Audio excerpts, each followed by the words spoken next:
Pada bulan Agustus 1992, Toyota Kijang generasi ketiga mendapat facelift yang cukup signifikan.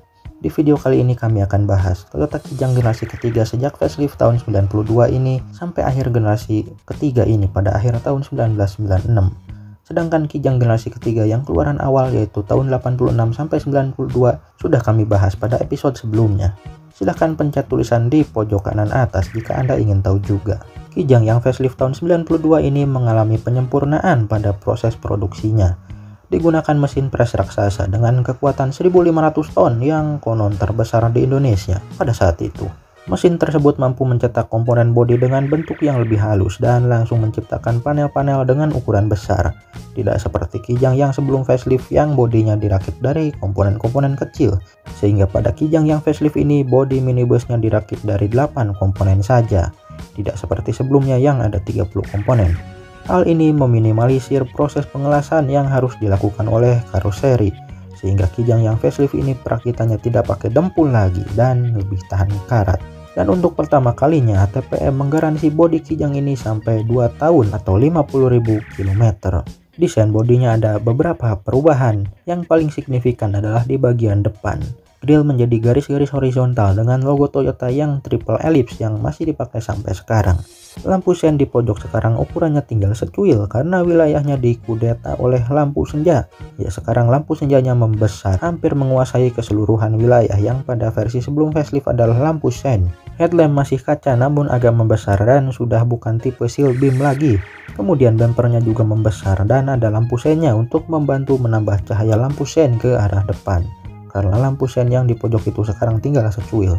Dan zaman sekarang banyak yang memodifikasi lampu sen bumper itu menjadi fog lamp atau bahkan jadi DRL. Ini agak bahaya karena jadi tidak ada lampu sen yang terlihat dari depan. Di bagian interior juga ada perubahan. Sekarang interiornya tidak warna coklat lagi tapi jadi abu-abu. Dan desain dashboardnya juga baru, agak melengkung atau zaman dulu sering disebut sebagai dashboard model sedan. Namun sayang sekali menurut kami agak nanggung karena itu yang seperti sedan hanya dari tengah ke kanan. Sedangkan bagian glove box di sisi kiri itu masih persis dengan desain yang lama. Jadi seperti tidak nyambung. Dan walaupun saklar AC-nya sekarang sudah proper menyatu dengan desain dashboardnya, namun AC-nya sendiri yang bagian tengah itu masih menggantung di bawah dashboard seperti pada dashboard yang lama. Jadi intinya desain dashboard yang baru ini seperti krisis identitas, setengah modern, setengah kuno. Kijang yang facelift ini untuk varian minibusnya masih dirakit di karoseri. Namun karoseri-karoseri yang menjadi rekanan resmi ATPM melakukan penyempurnaan dalam teknik pengelasan agar ATPM berani menggaransi selama 2 tahun seperti yang kami sebutkan di awal tadi. Karoseri yang menjadi rekanan resmi ATPM untuk merakit Kijang minibus masih sama seperti saat sebelum facelift, yaitu Nusa Cendana Harum, Nasmoko Autobody, dan Superior Coach. Namun yang bikinan Superior Coach itu entah kenapa lebih jarang terlihat di jalanan. Dan sejak facelift ini logo karoseri Nusa Cendana Harum yang ditempel di pintu bagasi berubah jadi bulat, tidak lagi kotak seperti sebelumnya. Untuk minibus yang produksi karoseri resmi sekarang pintunya sudah ada 5. Tidak mau kalah dari karoseri-karoseri yang bukan rekanan resmi. Kalau yang sebelum facelift pintunya maksimal hanya ada 4, jadi tidak ada pintu baris kedua sebelah kanan. Kemudian setelah facelift ini kaca baris ketiganya sudah tidak kaca geser lagi, sekarang sudah dibuka sedikit keluar atau bahasa kerennya kaca tip top. Namun kaca yang baris kedua tetap model geser. Mesinnya juga mengalami penyempurnaan pada facelift 1992 ini. Walaupun masih tetap tipe 5K berkapasitas 1500 cc, namun ada perubahan pada karburator dan pada exhaust manifold. Tenaganya bertambah dari 63 PS menjadi 72 PS. Namun menurut beberapa orang yang pernah mencoba mengemudikan kedua tipe mesin tersebut, rasanya sama saja. Jadi hanya orang-orang tertentu yang benar-benar sensitif yang bisa merasakan keberadaan tambahan 9 PS tersebut. Jadi macam hantu. Penyempurnaan lain di bagian mekanikal adalah sekarang semua varian sampai yang termurah menggunakan rem depan cakram berventilasi. Sudah tidak ada yang pakai rem tromol di roda depan. Namun varian-varian yang termurah tetap hanya 4 speed transmisinya dan kuplingnya pakai kabel. Mayoritas masyarakat memanggil versi facelift ini dengan sebutan Kijang Grand, walaupun masih ada juga yang memanggil dengan sebutan Kijang Super. Sebetulnya tidak ada yang salah dan tidak ada yang benar juga. Keduanya berasal dari trim level dari mobil ini. Jika Anda masih ingat bahwa Kijang generasi ketiga yang tahun 86 sampai tahun 92 itu ada dua trim level, yaitu standar dan super. Setelah facelift ini trim levelnya berkembang biak sehingga jadi ada 4, yaitu standar, deluxe, super G, dan grand extra. Banyak sekali. Trim level yang standar adalah yang paling prihatin. Transmisinya hanya 4 speed dengan kopling yang masih pakai kabel. Bahkan saking prihatinnya tipe ini tidak mendapat wajah yang baru, jadi masih pakai wajah yang lama seperti yang sebelum facelift. Namun tetap dapat logo Toyota yang baru yang triple ellipse di grillnya. Sudah bukan tulisan Toyota lagi seperti yang lama. Ini jadi unik, logo baru ditempel di grill model lama. Di interior tipe ini juga tidak mendapat dashboard yang baru, masih pakai model lama yang bentuknya sederhana, namun tetap warnanya abu-abu, tidak coklat. Untuk fitur-fitur yang lain tidak ada sama sekali, bahkan AC single blower pun sifatnya opsional. Di atas tipe standar ada tipe deluxe, namun walaupun secara resmi namanya deluxe, tapi stiker stripping di samping bodinya tulisannya Super Kijang. Jadi ada yang menyebut trim level ini dengan nama Super Kijang juga atau Kijang Super. Tipe ini mendapat transmisi 5 speed dan kopling hidrolik, juga mendapat wajah yang baru dan dashboard yang baru. Namun di instrumen klasternya belum ada tachometer, hanya speedometer, indikator bensin, dan indikator suhu saja. Di tipe ini juga sudah ada AC single blower sebagai bawaan. Di atas tipe deluxe ada tipe super G. Kalau ini stiker strippingnya lebih konsisten tulisannya karena tulisannya Super Kijang G. Tipe ini hampir sama dengan deluxe, tapi ditambah power steering dan ada sabuk pengamannya juga. Ini agak kebangetan penghematannya, berarti deluxe dan standar itu tidak ada sabuk pengaman. Kemudian tipe tertinggi Grand Extra, ini penambahan fiturnya banyak sekali. Di eksterior perbedaannya bisa dideteksi dari adanya over fender warna hitam dan footstep dari aluminium. Sebetulnya tipe-tipe yang lain juga ada yang pakai footstep sebagai aksesoris opsional resmi. Namun footstep yang disediakan untuk tipe lain itu bentuknya besi hitam yang desainnya macam lantai kereta api saja. Untuk yang aluminium hanya boleh dipakai oleh Grand Extra. Kemudian di interior, Kijang Grand Extra mendapat armrest di jok baris kedua dan AC double blower yang agak aneh posisi saklarnya, kenapa menghadap ke bawah begitu. Kemudian di dashboard ada jam digitalnya dan instrumen klasternya ada tachometernya juga. Dan Kijang Grand Extra ini sudah ada power window-nya walaupun hanya untuk pintu depan saja karena pintu baris kedua kacanya tetap model geser. Dan tombol power window-nya bentuknya macam itu, kecil dan nempel langsung ke door trim. Kalau ada Kijang-Kijang tipe yang murah yang memasang power window aftermarket, biasanya bentuk tombolnya tidak seperti itu. Masing-masing tipe tetap ada yang short wheelbase dengan kode KF40 dan long wheelbase yang kodenya KF50. Jadi totalnya ada 8. Ada kode-kode singkatannya juga yang jadi agak rumit karena banyak. Namun sekarang sudah tidak ada istilah komando atau ranger lagi karena sebetulnya semuanya komando. Yang ranger sudah tamat riwayatnya di tahun 1990. Dan sebetulnya sejak facelift ini sudah ada kode LGX untuk Grand Extra yang sasis panjang. Namun kode LGX itu baru terkenal kemudian pada generasi berikutnya, Kijang Kapsul. Seperti yang sebelum facelift, kode-kode ini ditempel di bagian belakang sebelah kiri. Namun sekarang bentuknya itu semacam emblem tapi empuk. Jadi ada kayak lapisan silikonnya. Bentuknya macam itu, backgroundnya hitam dan tulisannya silver. Untuk yang karoseri tidak resmi nampaknya tidak banyak perubahan, karena sejak sebelum facelift pun mereka sudah punya fitur yang cukup komplit. Jadi mayoritas karoseri hanya mengubah tampilan depan dan dashboard saja pada facelift ini. Namun dua karoseri yang cukup terkenal mengubah namanya juga. Kijang Jantan sekarang namanya jadi Kijang Jantan Raider, ini macam pakaian dalam laki-laki. Dan Kijang Jantan Raider itu juga ada yang varian yang berusaha jadi SUV jadi-jadian dengan pakai ban serep model Konde. Varian itu secara resmi dinamai Kijang Jantan Jeep 4x2. Ini aneh, pakai menyebut 4x2 segala supaya seperti SUV. Padahal varian 4x4-nya tidak ada, dan memang Kijang generasi ini sealam dunia pun tidak ada yang 4x4. Sedangkan Kijang Rover sekarang namanya jadi Kijang Rover Ace atau Ace, ini gimana bacanya? Konon ini juga karena ada tuntutan copyright dari salah satu merek mobil di Inggris yang namanya sama, Rover. Jadi karoseri itu menambah kata Ace supaya tidak sama persis saja. Untuk yang pick up sekarang ada dua macam bentuk bak, yaitu bak konvensional yang seperti biasa dan bak flat deck.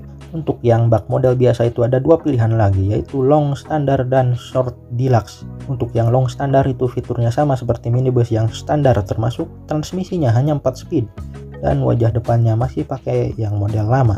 Dashboardnya juga masih pakai model lama.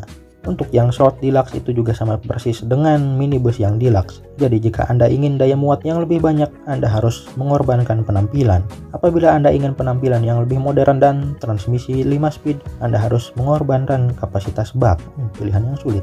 Untuk yang flat deck, baknya rata, tidak ada jendolan roda dan baknya itu bisa dibuka dari samping juga. Namun itu desain baknya agak mengingatkan kami pada bak milik Kijang Buaya. Untuk yang flat deck ini hanya ada satu trim level, yaitu long standar. Jadi secara keseluruhan ada 3 macam pilihan pickup, yaitu 2 tipe yang baknya konvensional dan 1 tipe yang baknya flat deck. Mengingat part bodi Kijang Grand ini mudah didapat dan tersedia juga part imitasi yang harganya murah, banyak pemilik Kijang-Kijang tipe rendah yang mengubah sendiri wajah Kijangnya menjadi Grand Extra. Bahkan banyak juga Kijang yang sebelum tahun 92 yang diubah wajahnya menjadi wajah yang baru, sehingga ketika mobil tersebut dijual bisa membuat calon pembelinya bingung. Agar Anda tidak ikut bingung, kami akan menjelaskan beberapa perbedaan detail kecil yang biasanya tidak diperhatikan oleh orang-orang yang mengubah tampilan Kijangnya, kecuali jika mereka sudah lihat video ini. Yang pertama, lihat lubang tipis antara grill dan bumper depan. Untuk yang wajah lama baik yang sebelum 92 maupun yang facelift 92 tapi tipe standar ada 3 buah lubang. Sedangkan yang facelift 92 wajah baru lubangnya ada 2. Apabila Anda menemukan Kijang yang wajah baru tapi lubangnya ada 3, berarti itu hasil ubahan dari wajah yang lama. Patokan berikutnya adalah antena radio di pilar A sebelah kanan. Untuk yang facelift tipe Grand Extra sudah model tanam, sedangkan tipe-tipe di bawahnya baik yang sebelum 92 maupun yang 92 tapi selain Grand Extra, antenanya masih di luar dari ujung bawah sampai ujung atas. Ya memang tahun 90-an antena model tanam macam Grand Extra itu sudah dibanggakan, dianggap mewah. Kemudian di dalam ruang mesin ada beberapa perbedaan yang bisa dijadikan patokan. Yang pertama adalah moncong tutup filter udara. Mesin 5K yang 72 PS yang digunakan sejak facelift 92, moncong filter udaranya ada belalai lagi ke arah samping. Sedangkan yang sebelum 92 tidak ada, jadi moncongnya pendek saja. Dan karena perubahan bentuk moncong ini, posisi aki juga ikut pindah dari kiri ke kanan. Kemudian di master rem yang sebelum 92 bentuknya bulat, sedangkan yang facelift 92 agak segitiga. Ini hampir persis dengan yang digunakan pada Kijang Kapsul, namun beda bautnya. Perbedaan lainnya ada di pintu lubang bensin. Untuk yang sebelum 92 bentuknya tidak benar-benar kotak, agak terpotong di pojoknya karena posisinya terlalu dekat dengan lengkungan roda. Dan itu anak kunci pintu bensinnya biasanya tidak sama dengan anak kunci yang digunakan untuk pintu dan menstarter mesin. Kuncinya biasanya lebih kecil dari kunci-kunci utama. Bahkan sebetulnya itu bisa dibuka dengan mudah menggunakan apa saja asal ukurannya pas dengan lubangnya. Sedangkan pintu lubang bensin yang facelift 92 posisinya sedikit digeser ke atas sehingga bentuknya bisa persegi sempurna. Dan anak kuncinya menggunakan kunci yang sama dengan kunci-kunci lainnya. Kemudian posisi ban serepnya, untuk yang sebelum 92 biasanya ban serepnya ada di sisi sebelah kiri, sedangkan yang facelift 92 ban serepnya pindah ke belakang di bawah bagasi. Dan karena posisi ban serepnya di bawah bagasi, maka di bawah pintu bagasinya itu ada lubang kecil untuk memasukkan gagang engkol untuk menurunkan bannya. Kalau yang sebelum 92 tidak ada lubang itu. Sebetulnya posisi ban serep itu bertukar posisi dengan posisi tangki bensin karena sebelum 92 tangki bensinnya ada di belakang di bawah bagasi. Sedangkan yang facelift 92 tangki bensinnya ada di tengah mobil sebelah kiri. Ya ditukar aja. Untuk volumenya tetap 55 liter dan 55 liter itu cepat habis. Kemudian di lampu belakang, bentuknya memang tampak serupa antara yang sebelum facelift 92 dengan yang sesudah facelift. Namun jika dibandingkan dengan teliti sebetulnya ukurannya sedikit beda dan lubang bautnya juga beda. Untuk yang sebelum facelift ada 6 lubang baut sedangkan yang facelift hanya 4 lubang baut. Perbedaan terakhir dan yang hampir mustahil diubah adalah nomor rangkanya. Untuk yang sebelum facelift 92 hanya 10 digit dan langsung diawali oleh KF40 untuk yang sasis pendek atau KF50 untuk yang sasis panjang. Sejak facelift 92 nomor rangkanya jadi 17 digit sesuai standar internasional. Diawali dengan MHF yang merupakan kode pabrik Toyota Astra. Kemudian ada 2 angka entah artinya apa. Baru kemudian KF40 dan KF50 nya itu diletakkan di digit ke-6. Sempat terdengar isu bahwa pada 1995 ada suatu edisi khusus dari Kijang yang dibuat untuk menghormati Presiden Soeharto yang konon berjasa dalam terciptanya Toyota Kijang. Bahkan cerita tentang Kijang Soeharto series ini juga sempat masuk ke Wikipedia. Konon Kijang edisi khusus ini bertransmisi otomatis dan harganya mencapai 100 juta rupiah. Sangat mahal karena Kijang yang varian tertinggi yang dijual resmi pada saat itu pun harganya hanya sekitar 40 juta rupiah. Ini jadi sekitar 2 kali harga resminya, bahkan lebih.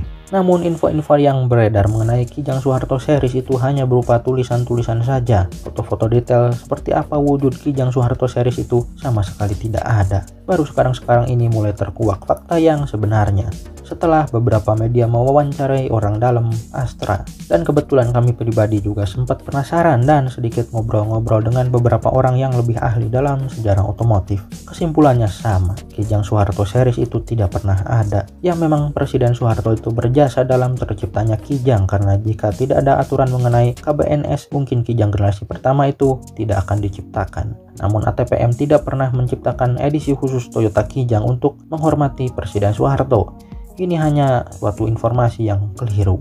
Entah asalnya dari mana, dan informasi keliru ini akhirnya masuk ke Wikipedia entah oleh siapa. Dan karena Wikipedia itu dipercaya oleh orang-orang Indonesia, maka kabar burung tentang Kijang Soeharto series ini akhirnya beredar kemana-mana. Padahal ini keliru. Dan akhirnya saat ini tulisan mengenai Kijang Soeharto series itu sudah dihapus dari Wikipedia karena memang mobilnya sendiri tidak ada. Memang ada satu acara yang agak spesial di tahun 95 itu, yaitu acara Kijang Lintas Nusa. Semacam pawai dari Banda Aceh sampai Larantuka diikuti oleh 50 ekor Toyota Kijang untuk merayakan 50 tahun Indonesia merdeka sejak 1945 sampai 95, ya 50 tahun pas. Dan 20 tahun Toyota Kijang jika dihitung sejak prototipenya dipamerkan pada Pekan Raya Jakarta tahun 1975. Memang penampilan 50 ekor Kijang yang ikut pawai ini agak unik karena warnanya merah putih seperti bendera. Namun sebetulnya tidak ada yang benar-benar spesial dari 50 unit tersebut. Mereka hanya Kijang-Kijang biasa yang dibalut stiker warna merah putih. Mungkin acara Kijang Lintas Nusa ini ada hubungannya dengan munculnya informasi keliru tentang Kijang Soeharto series yang tadi. Yang jelas pada Agustus 1995, Kijang generasi ketiga ini mendapat facelift lagi untuk kedua kalinya. Kode sasisnya berubah menjadi KF42 untuk yang sasis pendek dan KF52 untuk yang sasis panjang. Sekarang mesinnya diperbesar menjadi 1800 cc berkode 7K yang nantinya mesin tersebut juga digunakan pada Kijang Kapsul. Walaupun pada Kijang Kapsul mesin ini ada sedikit penyempurnaan lagi, nanti akan kami jelaskan di episode berikutnya. Walaupun cc-nya lebih besar, Kijang Grand yang facelift 95 ini diklaim lebih hemat dari yang 1500 cc. Sempat diadakan pengujian dengan rute dari Jakarta kemudian ke Puncak lewat tol Jagorawi, kemudian ke Bandung, ke Lembang, dan pulang lewat Subang dan Jalan Pantura. Pada rute tersebut, Kijang Grand yang 1500 cc 1 liter bensin hanya dapat menempuh 7,9 km.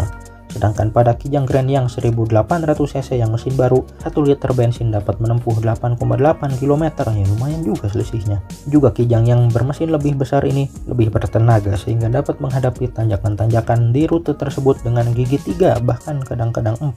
Sedangkan yang 1500 cc agak ngeden sehingga harus merayap dengan gigi 2 bahkan 1 pada beberapa tanjakan. Pada facelift 1995 ini tidak ada perubahan pada tampilan bodi, hanya grill yang berubah menjadi garis-garis vertikal dan sedikit perubahan pada stiker stripping di samping bodi, jadi ada tulisan 1,8 nya macam ini, Grand Extra 1,8. Ya, dia mau pamer bahwa dia punya mesin 1800 cc. Emblem trim level yang ada di bagian belakang mobil juga berubah, jadi ada 1,8 nya juga dan bentuknya jadi chrome macam itu. Di interior perubahannya pun sedikit sekali, yaitu pada pencatan klakson. Sejak facelift 1995 ini jadi ada logo Toyota yang triple ellipse. Kalau yang sebelum 1995 bukan pakai logo tapi pakai tulisan Toyota. Namun ini pun sekarang agak sulit dideteksi karena Kijang-Kijang yang sebelum 95 pun kalau pencatan klaksonnya itu rusak biasanya diganti dengan yang model baru. Karena yang tulisan Toyota itu lebih langka di pasaran. Untuk yang minibus tidak ada perubahan trim level, tetap ada 8. Ada 4 trim untuk yang sasis pendek dan 4 trim lagi yang sasis panjang. Dan tetap untuk trim yang termurah itu trim standar, transmisinya hanya 4 speed. Namun untuk yang pick up ada sedikit pengurangan varian, sekarang jadi tinggal 2, yaitu long standar bak konvensional dan long standar flat deck. Untuk yang Short Deluxe sudah tidak diproduksi, mungkin tidak laku karena memang umumnya mobil pickup lebih mengutamakan daya angkut yang besar daripada fitur.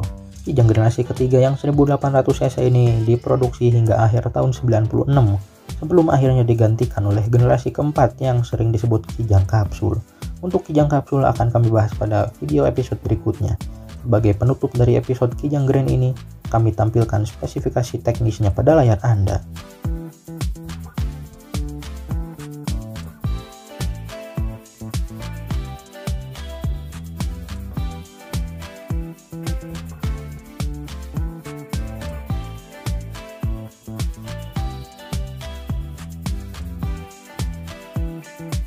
Demikianlah episode ke-3,5 dari sejarah Kijang. Silahkan Anda komentar apabila punya info tambahan atau kenangan masa lalu tentang Kijang Grand ini. Terima kasih telah menonton.